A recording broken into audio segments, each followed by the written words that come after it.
बोलो सियावर रामचंद्र की जय। मेरे अभिन्न साथियों और विद्यार्थियों, मैं आज रामचरितमानस की एक चौपाई लेकर आया हूं आपके समक्ष। कई जगह पाठ्यक्रम में भी है। यहां सीता जी को भगवान राम और लक्ष्मण का परिचय देना पड़ा, और परिचय देना अपने आप में एक कला है। हर व्यक्ति परिचय देने में पारंगत नहीं होता है। वनवासी हैं तीनों, राम लक्ष्मण और सीता जी। वन चले जा रहे हैं, रास्ते में अनेक गांव पड़ते हैं, और उस गांव में तमाम सारी बहुएं, स्त्रियां जब इन तीन लोगों को देखती हैं तो धैर्य खो देती हैं। उन्हें पीड़ा भी होती है, इतने सुंदर इन्हें वनवास क्यों मिला है। कई जी गोस्वामी जी ने लिखा, इन्हें किस प्रकार वनवास मिल गया, नाना प्रकार की बातें चर्चाएं होती रहती हैं। एक जगह गांव की स्त्रियां सीता जी से पूछती हैं, अरे कोटि मनोज लजावन हारे, और सुमुखी कहु को आही तुम्हारे। बड़ी सुंदर पंक्ति है। कोटि मनोज लजावन हारे, कोटि कहते ही करोड़ों को, और मनोज माने कामदेव। करोड़ों कामदेव को लज्जित करने वाले कौन? कुछ लोग राम मान लेते हैं, मगर ऐसा कहीं नहीं कहा। कोटि मनोज लजावन हारे और सुमुखी, दोनों हैं साथ में, राम भी हैं लक्ष्मण भी हैं, और दोनों ही अपूर्व सुंदर हैं। एक गौर वर्ण का है, एक श्याम वर्ण का है, और सुंदरता गोरे या श्यामल में नहीं होती, एक उसकी कला होती है। अगर गोरा व्यक्ति सुंदर होने लगता तो अंग्रेज ले जाते बाजी, तो राम फिर और कृष्ण दोनों ही सांवले हैं। सुंदरता का रूप अलग है। राम और लक्ष्मण की अपूर्व दिव्य सुंदरता को देखकर, और इतना ही नहीं कि सीता जी सुंदर नहीं है, कहती हैं कोटि मनोज लजावन हारे। अरे ये दो पुरुष जो हैं, ये कामदेव की, करोड़ों कामदेव को लज्जित करने वाले, पराजित करने वाले, उनकी सुंदरता को गौड़ करने वाले। और सुमुखी, हे सुंदर मुखी, हे सुमुखी, कहु को आही तुम्हारे। अरे तुम्हारे कौन हैं, क्या परिचय है। बड़ी सुंदर स्थिति है। परिचय देना है सीता को। कोटि मनोज लजावन हारे, ये जो कोटि मनोज लजावन हारे हैं, ये तुम्हारे कौन हैं, क्या करें सीता जी। सुनि स्नेह मैं मंजुल बानी, बड़ी सुंदर कथा है। सुनि स्नेह मैं, प्रेम से डूबी हुई, रस से पगी हुई, मंजुल माने सुंदर वाणी को सुन करके, सकुची सिय मन मोह मुस्कानी, संकोच भी हुआ। आज का समय नहीं था कि पति के लिए बड़ी तेजी से बातचीत कर ली जाए। एक जमाना था, पर्दा प्रथा थी, लज्जा ही नारी का आभूषण था। सुनि स्नेह मैं पंजुल बानी, बड़ा अच्छा लगा। किसी ने पति के बारे में, देवर के बारे में कुछ पूछा है। मनमोह सकुचानी, संकोच किया, कैसे उत्तर दें। साथियों, यही स्थिति कवितावली में भी गोस्वामी जी ने प्रस्तुत कर दी। कवितावली में जब सीता जी जा रही हैं राम लक्ष्मण के साथ, तो बड़ा सुंदर सवैया लिखते हैं गोस्वामी जी। शीस जटा उर बाहु विशाल, विलोचन लाल तिरछी सी भौं है। सर पर जटाएं हैं, उर बाहु विशाल, उनका हृदय चौड़ा है। हृदय की विशालता कई रूप में, बाह्य के रूप में, आंतरिक रूप में। उर बाहु, और भुजाएं विशाल हैं, अजान बाहु हैं। शीस जटा उर बाहु विशाल, और विलोचन लाल, लाल लाल नेत्र हैं, और तिरछी सी भौं है। सुंदरता का वर्णन है, रेखा चित्र है। तिरछी सी भौं है, और तून सरासन बाण धरे, तरकस और बाण धारण किए हुए हैं। तून सरासन बाण धरे, तुलसी वन मार्ग में सुठी सो हैं। वन मार्ग में चले चले जा रहे हैं। गांव की स्त्रियां कहती हैं, अरे सादर बार ही बार सुभाए, अरे ये बड़े आदर के साथ बार बार सुभाए, स्वभाव के वश। स्वभाव क्या है? चितय तुम त्यों पर हमरो मन मोहे। साथियों कहती चल तुम आगे आगे चल रहे हैं, और जब पीछे मुड़ के देखते हैं बार बार सादर आदर के साथ, स्वभाव वश। स्वभाव इसलिए जब पुरुष आगे चलता है और स्त्रियां पीछे होती हैं, पत्नी पीछे होती है, परिवार पीछे होता है, तो कई बार लोग मुड़कर पीछे देखते हैं कि ठीक ठाक आ तो रहे हैं। जमाना बदल गया, अब तो गाड़ियां हैं सबके पास, 4 व्हीलर, कोई दिक्कत ही नहीं है, ऐसा कुछ होता नहीं है। मुझे खुद याद है छोटे पे कभी बात थी, कई कई रिक्शे करके परिवार जाया करता था घूमने, तो जिस रिक्शे में पीछे महिलाएं होती थी, पुरुष आगे होते थे, वो बार बार मुड़ करके देख लिया करते थे, कोई दिक्कत तो नहीं हो रही पीछे चलने वाले को। तो सादर 12 ही बार, ग्राम वधू कहती है सादर आदर के साथ बार बार, सादर 12 ही बार, अरे सुभाए स्वभाववश, चितय तुम त्यों, ये तुम्हारी ओर देखते हैं, मगर जब पीछे ये मुड़ते हैं तो अचानक इनसे हमारी आंखें टकरा जाती हैं और हमरो मन मोह है, अरे हमारा मन मोहित हो जाता है। इन पर प्रभाव नहीं पड़ता, लेकिन मैं मोहित हो जाती हूँ, मैं आकर्षित हो जाती हूँ। चितय तुम त्यों हमरो मन मोहे, अरे बूझती श्याम ग्राम वधू सी सो। ग्राम वधू सीता से पूछने लगी, कहो सांवरे से सखी रावरे को है, अरे ये सांवले रंग वाले और ये गोर रंग वाले ये तुम्हारे कौन हैं? वहां तो गोस्वामी जी ने काम बना लिया एक सवैया में, बड़े ढंग से कहला दिया। सुनी सुंदर बैन सुधारस साने, सुंदर बहनों को सुन करके, सुधा रस अमृत के रस में सने हुए। सुनी सुंदर बहन सुधारस साने, सयानी है जानकी जानी भली। सयानी है जानकी, चतुर हैं, समझदार हैं, राजकुमारी हैं, बुद्धिमती हैं। सयानी है जानकी जानी भली, कैसे उत्तर दें? चलते फिरते उत्तर देना है, क्या उत्तर दें? सुनी सुंदर बहन सुधारस साने, सयानी है जानकी जानी भली, अरे तिरछे करी नैन दे सैन तिन्हें, तिरछे करी नैन दे सैन तिन्हें। तिरछी आंखें की, इशारा किए और समझाए कछो मुस्काए चली, समझा करके कुछ मुस्करा के आगे चल दी। वहां तो परिचय हो गया। यहाँ बड़ी दिक्कत आ रही है, यहाँ मर्यादा का काव्य है, विशाल काव्य है। वहां तो एक सवैया में काम बन गया, यहाँ ग्राम वधुओं की वार्ता है। गोस्वामी जी लिखते हैं बड़ी दिक्कत हो रही। कोटि मनोज, पहली बात तो कह दिया करोड़ों कामदेव को लज्जित करने वाले हैं। क्या वास्तव में राम कितने सुंदर हैं कि करोड़ों कामदेव लज्जित हो जाते हैं? वास्तविकता है, राम के मुकाबले भव्यता कहाँ है? रमन्ते योगिनो अस्मिन् स रामः, बड़े बड़े योगी जिसमें रमण करते रहें, विचरण करते रहें, वो राम हैं। अरे साथियों, गोस्वामी जी को बड़ी दिक्कत आ गई राम के विवाह में। कहेंगे कैसे?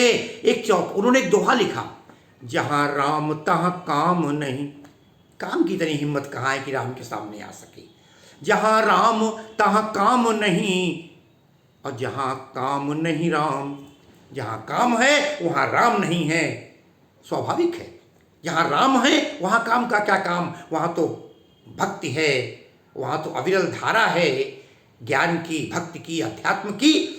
जहाँ काम आ जाता है, वासना आ जाती है, वहाँ राम चले जाते हैं।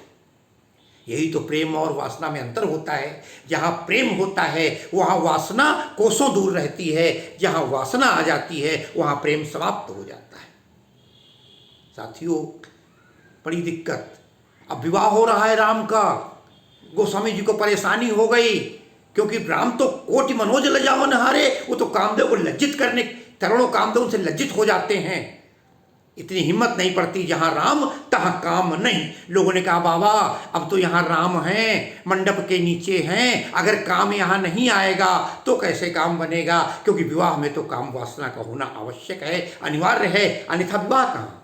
जहाँ काम नहीं है वहाँ पर तब तो फिर विवाह होना ही नहीं है। विवाह के लिए तो आवश्यक है वासना हो, काम हो, सौंदर्य हो, आकर्षण हो। तो कहते हैं यहाँ कामदेव कैसे आएगा? आप तो पहले लिख चुके हैं, जहाँ काम तहाँ राम नहीं, और जहाँ राम नहीं काम वहाँ काम नहीं है।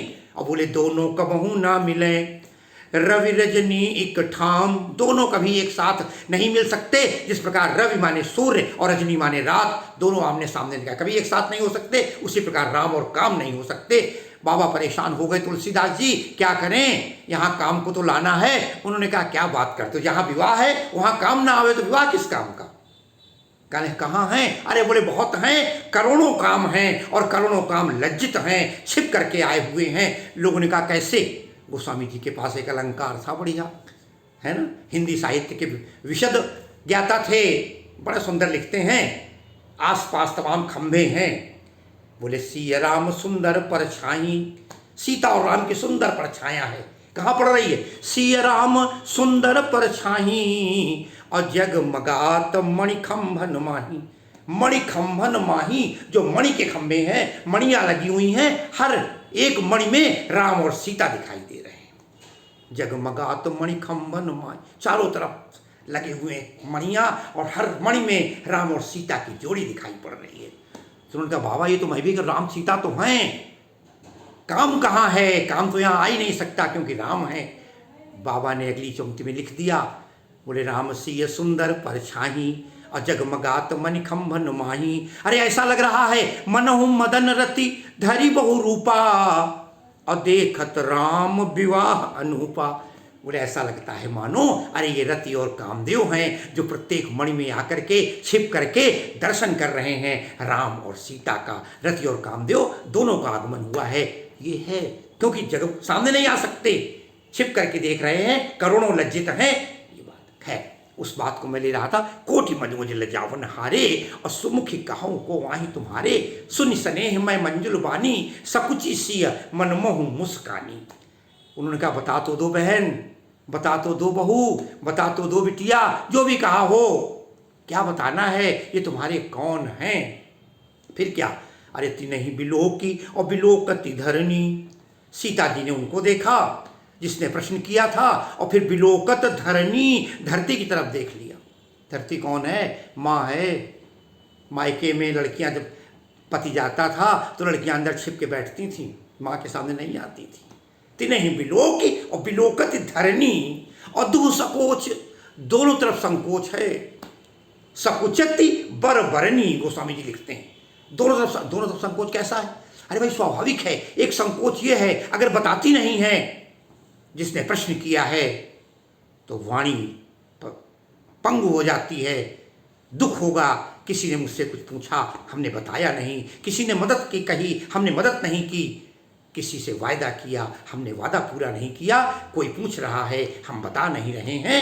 दुह सकोच, एक तरफ दुख है कि हम उसको बता नहीं पाएंगे। दुह सकोच सकुचति बरबरनी, वरवर्णी श्रेष्ठ, गौर वर्ण वाली सीता परेशान। दूसरा संकोच ये कि उत्तर दे, लज्जा, एक तरफ लज्जा का संकोच है, एक तरफ दुख का संकोच है।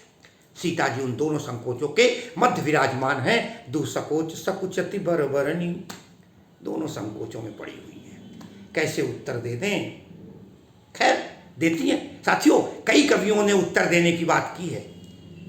सामान्य साहित्य में आप सबने पढ़ा होगा, तो विद्यार्थी भी हो। अरे सुभद्रा कुमारी चौहान से उनकी बेटी के बारे में परिचय पूछा गया, क्या कहा था, है ना, कैसे परिचय दूं मैं इसका, सुख सुहाग की लाली और शाही शान भिखारिन की है मनोकामना मत वाली। आगे उत्तर नहीं दे पाई, वहां भी परेशान। अरे महादेवी जी से पूछा गया, आप अपना उत्तर परिचय दे दीजिए। वो परिचय में कहती हैं मैं नीर भरी दुख की बदली। परिचय इतना, इतिहास यही उमड़ी कल थी मिट आज चली। वो भी पीड़ादायक शब्द हैं, वो भी पीड़ादायक शब्द हैं। लोग परिचय देने में बड़ा इतरा जाते हैं कभी कभी। अरे हमारे चाचा जी एक बार एक तिलक समारोह में गए हुए थे हम लोग, जो परिचय करा रहा उसने केवल, वो थे रीजनल मैनेजर और काफ़ी प्रभावित थे हर जगह, और उनसे कहते हमारे चाचा जी इस बात से नाराज़ हो गए, कहते जब हमारा परिचय दिया था। तो परिचय भी बड़ा वैसा होना चाहिए। आज सीता जी परेशान हैं, कैसे परिचय दें। खैर परिचय देना है, जनक की नंदिनी है, अम्बा है, जगदम्बा है, राम की प्रिया है। बहुत ढंग से उत्तर देती हैं, कहती हैं लीजिए, तिन्हीं बिलोक बिलोकति धरनी, सहज सुभाय सुभगतन गोरे और नाम लखन लघु देवर मोरे। बड़ा सुंदर उत्तर दिया। बोली सहज सुभाय। देखिए प्रश्न पहले किया गया राम को, ने कहा, उन्होंने कहा उस सांवरे से सखी रावरे को है। स्वाभाविक है, जो आपसे आगे चल रहे हैं उनका पहले परिचय दीजिए। मगर नहीं, सहज स्वभाव। एक उत्तर सहज है, क्योंकि राम का परिचय देने में कठिनाई आएगी। कहती सहज स्वभाव, बड़े सहज स्वभाव वाले, सुभग सुंदर, तन गोरे, जो गौर वर्ण वाले हैं। सहज स्वभाव, उनका बड़ा सहज स्वभाव है, बड़ा सरल स्वभाव है, बड़े मृदु हैं, बड़े कोमल हैं।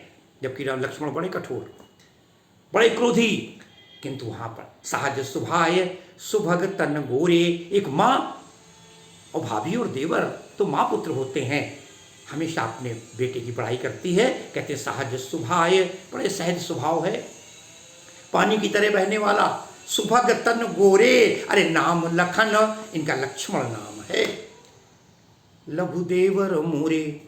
मुझसे एक बार किसी ने शंका की थी, लघुदेवर क्यों कह दिया? अरे देवर तो होता ही छोटा है। अरे भाई, हमने कहा और भी तो हैं, भरत भी तो इससे बड़े हैं।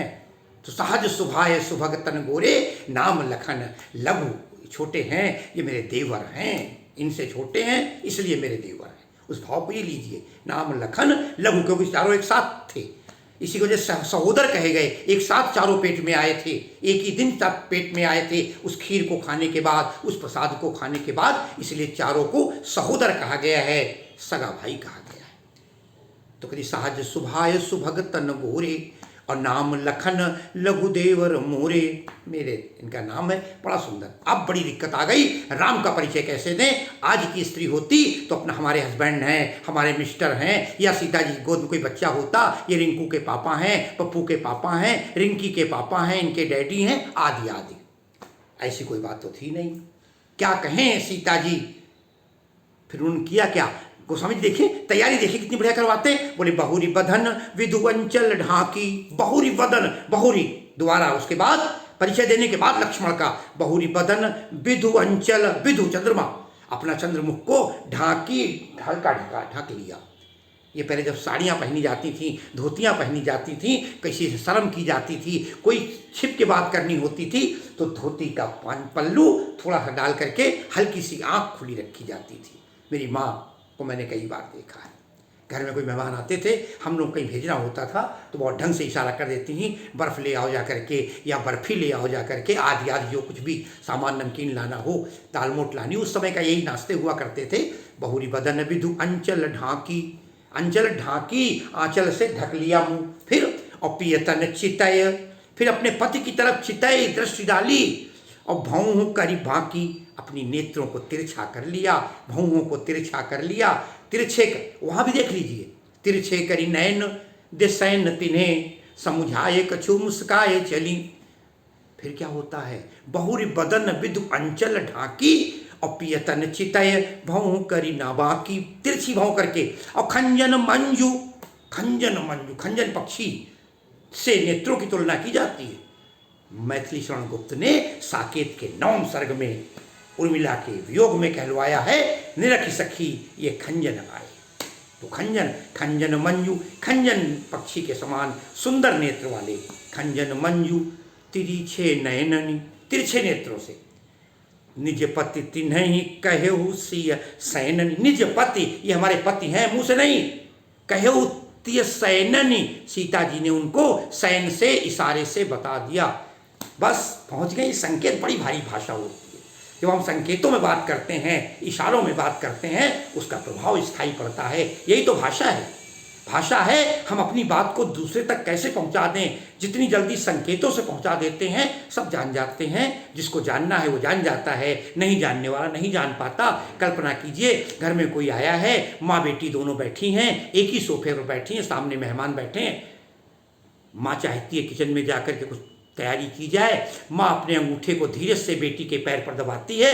बेटी समझ जाती है कि क्या करना है, अब मुझे यहाँ से उठ जाना है। और अगर मुझसे जा बेटा चाय बनाओ जा करके, थोड़ा अटपटा लगता है, तो ये सैन होते हैं, इशारे होते हैं, संकेत होते हैं, जिनसे हम सब कुछ समझ जाते हैं। भावनाओं से उंगली रख करके, मुंह भर के, कभी कभी किसी को रुपयों की आवश्यकता होती है तो हाथ का इशारा कर देता है, देखने वाला समझ जाता है, देने वाला दे दिया करता है। तो तिन्हीं कहेहु सिय सैननी, और वो इतनी जल्दी समझ गई ग्राम बधुएं। भई मुदित सुनी ग्राम बधूटी, भई मुदित, अरे प्रसन्न हो गई, गदगद हो गई। ये इनके देवर हैं, ये इनके पति हैं। भई मुदित सुनि ग्राम बधू। ऐसा लगा, गोस्वामी जी कहते हैं, देखिए उत्प्रेक्षा के माध्यम से, कि रंकन राय राशि जन लूटी। रंकन गरीब ने, किसी ने, रंक लोगों ने, राय माने राजा की, राशि माने धन खजाना लूट लिया हो, उन्हें राजा का खजाना मिल गया हो, इतनी सुंदरता हो गई, इतनी प्रसन्नता हो गई। रंक फिर क्या था, गदगद हो गई, भावुक हो गई, इतनी भावुक हो गई कि जब देख लीजिए सीता जी के पैर भी छू रही हैं और आशीर्वाद भी दे रही हैं। कभी सुना होगा, अरे जो पैर छूता है आशीर्वाद दूसरा देता है। कई बार ऐसा हो जाता है भावुकता में, जब हम बड़े गदगद हो जाएं, बड़े प्रसन्न हो जाएं, तो हम सोच नहीं पाते क्या करना है। अरे साथियों, मैं अपनी कमजोरी बताता हूं। मैं कक्षा 10 में था, डिस्ट्रिक्ट लेवल की डिबेट हुई थी, बहुत बड़ी स्तर पर डिबेट थी। और पता है आपको, IIT के डायरेक्टर आए थे उस डिबेट का निर्णय करने। जब मैं प्रथम आया तो वहाँ जब तालियां बजना शुरू हुई, अजय कुमार मिश्रा प्रथम स्थान, तो मैंने भी तालियां बजाना शुरू कर दिया। मैं तब भी नहीं समझ पाया, एक आध मिनट बीत गया, फिर मैं रुका। और इस बात को हमारे हिंदी शिक्षक थे, उन्होंने कभी पढ़ाते समय क्लास में कहा, अपनी प्रसन्नता छिपाए नहीं छिपती। अजय प्रथम आए और स्वयं भी तालियां बजाने लगे थे। साथियों, यही हुआ। अति सप देख लीजिए चौपाई दोहा, अरे अति सप्रेम सिय पाए परी, अत्यंत प्रेम के साथ सीता जी के पैरों पर गिर पड़ी। अति सप्रेम सिय पाए परी, और बहुविधि देहि आशीष, अनेक प्रकार से आशीर्वाद भी दे, स्वयं पैर भी छूती हैं, स्वयं आशीर्वाद भी देती हैं। कहती क्या है, कौन सा आशीर्वाद है, सदा सुहागिन हो तुम सदैव सौभाग्यवती रहो। कब तक, बोली जब तक मही अहि शीश, जब तक ये धरती शेषनाग के फन पर विद्यमान है, जब तक ये धरती है, गंगा जमुना की धारा है, तब तक तुम्हारा सौभाग्य अमर रहे। एक भारतीय नारी को इससे अधिक आशीर्वाद की क्या आवश्यकता होती है। ये था परिचय। साथियों, जब परिचय किसी का दीजिए तो कंजूसी मत कीजिए, बड़े प्रेम से दीजिए, सुनने वाला गदगद हो जाए, आत्मतोष मिले। और इन्हीं शब्दों के साथ मैं आज की अपनी इस कथा को समाप्त करता हूँ। बोलो सियावर रामचंद्र की जय।